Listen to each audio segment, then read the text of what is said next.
Romance, passion, sadness, not words that you typically associate with the Taliban, but a controversial new book is hitting the shelves filled with poetry by members of the Taliban.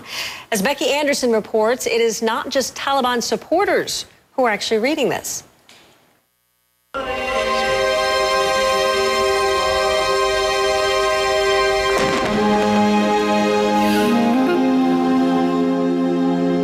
Tears run down my collar, O God.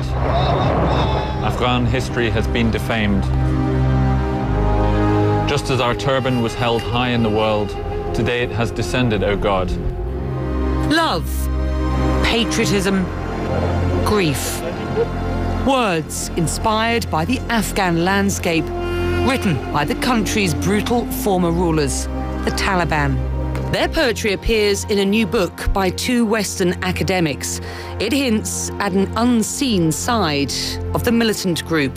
The poems, I guess, are part of this wider tradition of Pashto literature, of a kind of cultural tradition almost. And you have similar images used to the ones which the classical poets of the 19th century used. There are love poems. There's obviously a great sense of patriotism and nationalism to the poems, and also, you know, a reflection of the experience of being in the war and the suffering that they talk about in the villages. The village seems strange. This is separation, as if my beloved has left it. The grief of separation is so cruel that it is not scared of anyone. When the soul does not leave the body, it shakes. This poetry was so present.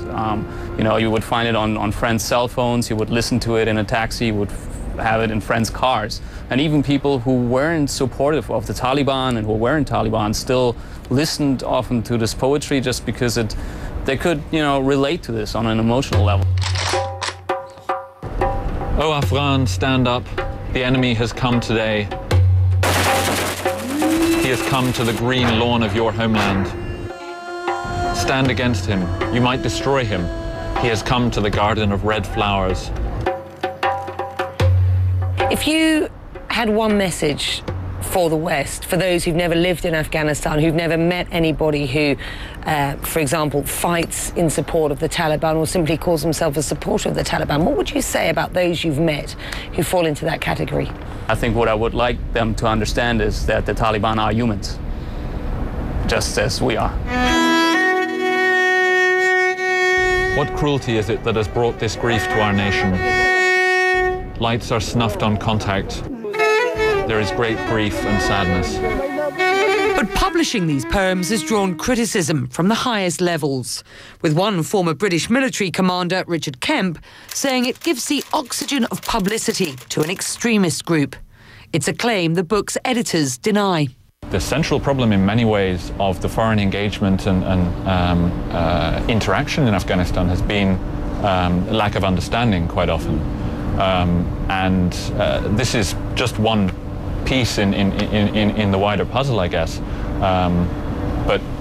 You know, we're on our way out now, as President Obama said recently.